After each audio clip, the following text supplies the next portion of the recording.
S ಇವತ್ತು ಕೊನೆಗೂ actually ಹಳ್ಳಿ ಪವರ್‌ನಲ್ಲಿ ದರ್ಶನಿಗೆ ನಿಜವಾಗ್ಲೂ ದೊಡ್ಡ ಹೊಡೆತನೇ ಅಂತ ಹೇಳ್ಬೋದು. ಯಾಕೆಂದ್ರೆ ಇವತ್ತು ಅವ್ರಿಗೆ ಆರೋಗ್ಯ ಸರಿ ಇರ್ಲಿಲ್ಲ, ಜ್ವರ ಬಂದಿತ್ತು. ಹಾಗಾಗಿ ಆಕೆ ನನ್ನ ಕೈಲಿ ಆಗಲ್ಲ ಅಂದ್ರೆ ಗಿವ್ ಅಪ್ ಮಾಡೋಕ್ಕೂ ಕೂಡ ಹೊರಟೋಗಿದ್ಲು.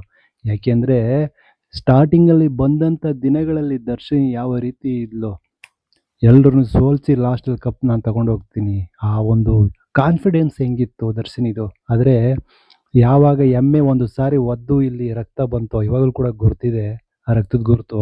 ಅವಾಗಿನಿಂದ ಅವಳು ಫುಲ್ಲು ಡೌನ್ ಆಗಿಬಿಟ್ಲು. ಒಂದು ಕಡೆ ಆ್ಯಕ್ಚುಲಿ ಬಿ ಮತ್ತು ದರ್ಶಿನಿ ಜಗಳ ಸ್ಟಾರ್ಟಿಂಗ್ ದಿನಗಳಿಂದ ಇತ್ತು. ಒಂದು ಕಡೆ ಬಿ ಸಿಕ್ಕಾಬಿಟ್ಟೆ ಉರ್ಕೊಳಕ್ಕೆ ಸ್ಟಾರ್ಟ್ ಮಾಡಿದ್ಲು, ಇನ್ನೊಂದು ಕಡೆ ದರ್ಶಿನಿ ಆ ರೀತಿ ವೀಕ್ ಆಗ್ತಾ ಹೊರಟ್ಲು. ಇದ್ರ ಜೊತೆಗೆ ಇವಾಗ ಆ್ಯಕ್ಚುಲಿ ಚಿತ್ರಶ್ರೀ ಅಂದ್ಬಿಟ್ಟು ನಿಮಗೆ ಗೊತ್ತಿದೆ, ಬಿ ಜೊತೆ ಸಿಕ್ಕಾಪಟ್ಟೆ ಫೈಟಿಗೆ ಬರ್ತಾ ಇರ್ತಕ್ಕಂಥದ್ದು ಚಿತ್ರಶ್ರೀ. ಏನೇನಾಗಿದೆ ಅಂತ ನಿಮ್ಗೆಲ್ಲರೂ ಕೂಡ ಗೊತ್ತಿದೆ. ಇವತ್ತು ಚಿತ್ರಶ್ರೀ ನಿಜವಾಗ್ಲೂ ಸಿಕ್ಕಾಪಟ್ಟೆ ಇಷ್ಟ ಆಗ್ಬಿಟ್ಲು. ಯಾಕೆ ಅಂದರೆ ಇವತ್ತು ಒಂದು ಟಾಸ್ಕನ್ನು ಕೊಟ್ಟಿದ್ರು, ತುಂಬ ಅಂದರೆ ತುಂಬ ಚೆನ್ನಾಗಿತ್ತು. ಅದರಲ್ಲಿ ನನಗೆ ತುಂಬ ಇಷ್ಟ ಆಗಿದ್ದು ಆ್ಯಕ್ಚುಲಿ ಚಿತ್ರಶ್ರೀ ಮಾಡಿದ್ದು ಏನು ಅಂತ ಕೇಳ್ಬೋದು ನೀವು. ಆಕೆ ಒಬ್ಬ ಹುಡುಗನಾಗಿ ಬರ್ತಾಳೆ, ಅಂದರೆ ಹುಡುಗನಾಗಿ ಒಂದು ಒಂದು ಹಸುನ ಆ್ಯಕ್ಚುಲಿ ಅವಳು ಗೌರಿ ಅಂದರೆ ಹಸು ಹುಡುಗಿ, ಈಕೆ ಹುಡುಗ ಥರ ಬರ್ತಾಳೆ. ಅಂದರೆ ಮದುಮಗ ಮತ್ತೆ ಮದುಮಗಳು ಈ ರೀತಿ ಒಂದು ಕಾನ್ಸೆಪ್ಟ್ ಅಲ್ಲಿ ಬರ್ತಾರೆ. ಏನಿದು ಅಂತಂದ್ರೆ ಆಕ್ಚುಲಿ ಇವತ್ತು ಟಾಸ್ಕ್ ಇದ್ದಿದ್ದು ಆಕ್ಚುಲಿ ಏನು ಒಂದು ಫ್ಯಾಷನ್ ತರ ಫ್ಯಾಷನ್ ಶೋ ಅಲ್ಲಿ ಬರ್ತಾರೋ, ಹಸುಗಳನ್ನ ಇಟ್ಕೊಂಡು ದನಗಳನ್ನ ಇಟ್ಕೊಂಡು ಆ ದನಗಳನ್ನ ಶೃಂಗಾರ ಮಾಡ್ಕೊಂಡು ಬರಬೇಕು. ಆಕ್ಚುಲಿ ಇವತ್ತು ಈಗ ಬೇರೆಯವರೆಲ್ಲ ಆಕ್ಚುಲಿ ನೋಡಿ, ಈಗ ದರ್ಶಿನಿ ಇರ್ಬೋದು, ದರ್ಶಿನಿ ಒಂದು ಎಮ್ಮೆ ಕರುನ ಇಟ್ಕೊ ಬರ್ತಾಳೆ. ಆದ್ರೆ ಆತ ಓನರ್ ಯಾರಿರ್ತಾನೋ ಅವನು ಜೊತೆಲಿ ಬಂದಿರ್ತಾನೆ. ಅಂದ್ರೆ ಇವ್ರ ಜೊತೆಲಿ ಒಬ್ಬಳ ಜೊತೆಲೆ ಆ ಹಸು ಬಂದಿರಲ್ಲ, ಆ ಎಮ್ಮೆ ಬಂದಿರಲ್ಲ. ಆದ್ರೆ ನೀವು ನೋಡಿ, ಚಿತ್ರಶ್ರೀ ಬರೀ ಆ ದೊಡ್ಡ ಹಸುನ ಈಕೆ ಒಬ್ಬಳೇ ಹಿಡ್ಕೊ ಬರ್ತಾಳೆ.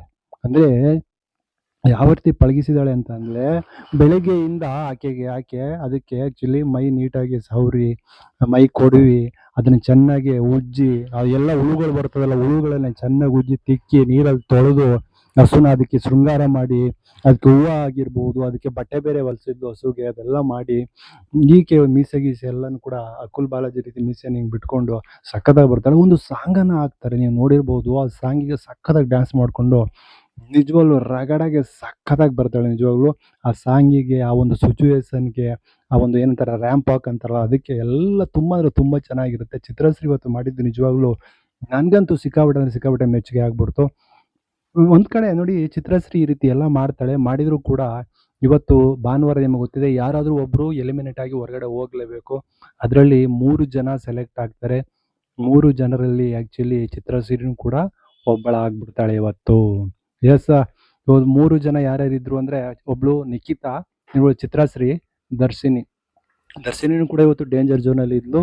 ನಿಖಿತಾ ಮತ್ತು ಚಿತ್ರಶ್ರೀ 3 ಜನ ಡೇಂಜರ್ ಝೋನಲ್ಲಿ ಇದ್ರು. ನನಗೆ ನಿಖಿತಾ ಓಕೆ, ಆದರೆ ಇನ್ನಿಬ್ಬರು ದರ್ಶಿನಿ ಮತ್ತು ಚಿತ್ರಶ್ರೀ ಇವರಿಬ್ಬರು ಡೇಂಜರ್ ಝೋನ್ಗೆ ಹೋಗಿದ್ದು ತುಂಬ ಬೇಸರದ ಸಂಗತಿಯಾಗಿತ್ತು. ಯಾಕೆಂದರೆ ಇವಾಗ ಇಷ್ಟು ದಿನಗಳಲ್ಲಿ ಏನು ಒಂದು ಹಳ್ಳಿ ಪವರ್ ಸ್ಟಾರ್ಟ್ ಆಗಿದೆ, ಇಷ್ಟು ದಿನಗಳಲ್ಲಿ ಏನಾದ್ರೂ ಒಂದು ಫೇಸನ್ನು ರೆಕಗ್ನೈಸ್ ಮಾಡ್ಕೊಂಡಿದ್ದಾರೆ ಅಂದರೆ ಜಗಳ ಆಡಿ, ಆ್ಯಕ್ಚುಲಿ ಜಗಳ ಆಡ್ತಾ ಇದ್ರಲ್ವ ಇವರು, ಯಾರು ಚಿತ್ರಶ್ರೀ ಆಗಿರ್ಬೋದು, ದರ್ಶಿನಿ ಆಗಿರ್ಬೋದು, ಬಿ ಆಗಿರ್ಬೋದು, ಇವರೊಂದು 3 ಜನ ಒಂಥರ ಫೇಸನ್ನು ಜನಗಳಿಗೆ ಯಾರು ಬೇಗ ಜಗಳ ಆಡ್ತಾರೋ ಅವರು ಫೇಸ್ ರೆಕಗ್ನೈಸೇಷನ್ ಆಗ್ಬಿಡುತ್ತಲ್ವ. ಆ ರೀತಿ ಇವ್ರು 3 ಜನ ಸ್ವಲ್ಪ ಜನಗಳ ಮನಸ್ಸಲ್ಲಿ ಉಳಿದ್ಬಿಟ್ಟಿದ್ದಾರೆ. ಆದರೆ ಇವರಿಬ್ಬರು ಆಟ ಆಡ್ತಾರೋ ಏನೋ ಗೊತ್ತಿಲ್ಲ, ಒಟ್ಟಿನಲ್ಲಿ ಒಂದು ಫೇಸ್ ಜನಗಳ ರೆಕಗ್ನೈಸ್ ಆಗಿರೋದ್ರಿಂದ ನನಗೆ ಅನ್ನಿಸ್ತು, ಏಕೆ ಇವರೇ ಹೋಗ್ತಾ ಇದಾರಲ್ಲ ಅಂತ ಅನ್ನಿಸ್ತು. ಹಾಗಾಗಿ ಇನ್ನೂ ಬೇರೆಯವರಿದ್ರು ವೀಕ್ ಆಗಿರ್ತಕ್ಕಂಥವ್ರು. ಆ ರೀತಿ ನೋಡಿದ್ರೆ ಚಿತ್ರಶ್ರೀ ಚೆನ್ನಾಗಿ ಆಟ ಆಡ್ತಾ ಇದ್ಲು, ದರ್ಶಿನಿನೂ ಕೂಡ ಚೆನ್ನಾಗಿ ಆಟ ಆಡ್ತಾ ಇದ್ಲು, ಬಿನೂ ಚೆನ್ನಾಗಿ ಆಡ್ತಾ ಇದ್ಲು. ಏನೋ ಡೇಂಜರ್ ಝೋನ್ಗೆ ಬಂದಿರಲಿಲ್ಲ. ನಿಖಿತನೂ ಪರವಾಗಿರಲಿಲ್ಲ ಅನ್ಕೊಳ್ಳಿ. ಆದರೆ ಅದಕ್ಕೆ ನನಗೆ ಇವತ್ತು ಡೌಟ್ ಬಂತು ಯಾರು ಹೋಗ್ಬೋದು ಅಂತ. ಆಮೇಲೆ ಓಟ್ ಹಾಕೋಕ್ಕೆ ಸ್ಟಾರ್ಟ್ ಮಾಡ್ತಾರೆ ಎಲ್ಲರೂ ಅಲ್ಲಿರ್ತಕ್ಕಂಥವ್ರು ಆಪೋಸಿಟ್ ಆಗಿ. ಅವಾಗ ಆ್ಯಕ್ಚುಲಿ ದರ್ಶಿನಿ ಒಂದು ಸ್ವಲ್ಪ ರಾಂಗ್ ಆಗಿಬಿಡ್ತಾರೆ.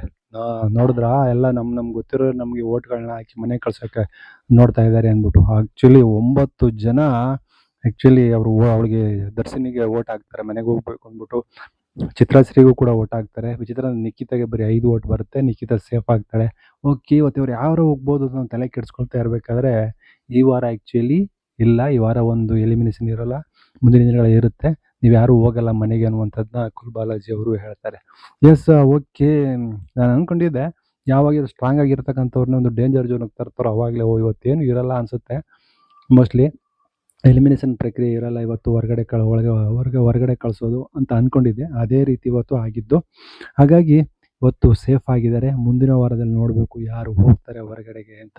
ಇವತ್ತಿಂದು ನನಗೆ ಮಸ್ತು ಅನಿಸ್ತು. ಏಕೆಂದರೆ ಹಸುಗಳನ್ನಾಗಿರ್ಬೋದು, ಎಮ್ಮೆನಾಗಿರ್ಬೋದು ಅವನ್ನೆಲ್ಲ ಪಳಗಿಸಿ ನೀಟಾಗಿ ಅದಕ್ಕೆ ಒಂದು ಶೃಂಗಾರ ಮಾಡಿ, ಸಂಕ್ರಾಂತಿಗಳಲ್ಲಿ ನಾವು ಹಳ್ಳಿಗಳಲ್ಲಿ ಶೃಂಗಾರ ಮಾಡ್ತೀವೋ ಹಸುಗಳಿಗೆ, ಎಮ್ಮೆಗಳಿಗೆ, ಮೇಕೆಗಳಿಗೆ ಆ ರೀತಿ ಶೃಂಗಾರ ಮಾಡಿ ನೋಡಿ ಒಂದೊಂದು ಸಾರಿ ಈ ಹಿಂದೆ ಎಲ್ಲ ಹಾಲು ಕರೆಯೋ ಸ್ಪರ್ಧೆಯಲ್ಲಿ ಹಸುಗಳು ಅಥವಾ ಎಮ್ಮೆಗಳು ಹಾಲು ಕರೆಸ್ಕೊತಾ ಇರಲಿಲ್ಲ, ಒದೀತಿದ್ದೋ ಅಂಥವನ್ನ ಪಳಗಿಸಿ ಇವತ್ತು ಅದು ಚಿತ್ರಾಶ್ರೀ ಅಂತವಳು ಒಂದು ಹಸುನ ಫುಲ್ಲು ಅದನ್ನು ಪಳಗಿಸಿ ಅದ್ರ ಜೊತೆ ಫ್ರೆಂಡ್ಲಿಯಾಗಿ ಲಾಸ್ಟ್ಗೆ ಅದನ್ನು ಕರ್ಕೊಂಡು ಬರ್ತಾಳೆ ಒಬ್ಬಳೇ ಅಂತಂದರೆ ನಿಜವಾಗ್ಲೂ ನಮ್ಗೆ ಖುಷಿ ಆಗ್ಬಿಡ್ತು. ಆ್ಯಕ್ಚುಲಿ ಈ ರೀತಿ ಬದಲಾಗಬೇಕು. ಹಳ್ಳಿ ಏನು ಸಿಟಿಲಿ ಇರ್ತಕ್ಕಂಥವ್ರು ಹಳ್ಳಿ ಲೈಫ್ ಏನು ಅನ್ನೋದನ್ನು ತಿಳ್ಕೊಬೇಕಾದ್ರೆ ಆ್ಯಕ್ಚುಲಿ ಈ ರೀತಿ ಶೋಗಳು ಒಂದು ಮಾರ್ಗದರ್ಶಕ ಆಗ್ಬಿಡ್ತವೆ ಅಥವಾ ಇನ್ಸ್ಪಿರೇಷನ್ ಆಗ್ಬಿಡ್ತವೆ ಅಂತ ಹೇಳ್ತಾರಲ್ಲ ಹಾಗೆ. ಒಟ್ಟಿನಲ್ಲಿ ನನಗಂತೂ ಖುಷಿ ಆಯಿತು. ಒಂದು ಅದ್ಭುತವಾದ ಒಂದು ಬಾಂಡಿಂಗಲ್ಲಿ ನಾನು ನೋಡಿದೆ ಚಿತ್ರಶ್ರೀ ಮತ್ತು ಹಸು ಬಾಂಡಿಂಗು. ಅಲ್ಲಿ ಮದುವೆ ಆಗುವಂಥ ಒಂದು ಸಂದರ್ಭವನ್ನು ಕೂಡ ಮಾಡ್ತಾರೆ. ಅವಳು ಹಾರವನ್ನು ತಗೊಬಂದಿರ್ತಾಳೆ, ಹೂವಿನ ಹಾರವನ್ನು ಹಸುಗೆ ಹಾಕ್ತಾಳೆ, ಮತ್ತು ತಾನೊಂದು ಹಾಕೋತಾಳೆ. ಗೌರಿ ಜೊತೆಯಲ್ಲಿ ನಾನು ಮದುವೆ ಆಗ್ತಾ ಇದ್ದೀನಿ ಅಂದರೆ ಇವಳು ಈಕೆ ಒಂದು ಜೆಂಟ್ಸ್ ಗೆಟಪಲ್ಲಿ ಇರ್ತಾಳಲ್ವ, ಅದಕ್ಕೆ ಅದನ್ನೆಲ್ಲ ಹೇಳ್ತಾಳೆ. ತುಂಬ ಅಂದರೆ ತುಂಬ ಚೆನ್ನಾಗಿತ್ತು ಈ ಸಾರಿ ಎಪಿಸೋಡ್ ಅಂತ ನನಗನ್ಸಿತ್ತು. ನಿಮ್ಗೇನು ಅನಿಸುತ್ತೆ? ಅದು ಇಂಪಾರ್ಟೆಂಟ್ ಆಗುತ್ತೆ, ಕಮೆಂಟ್ ಮಾಡಿ.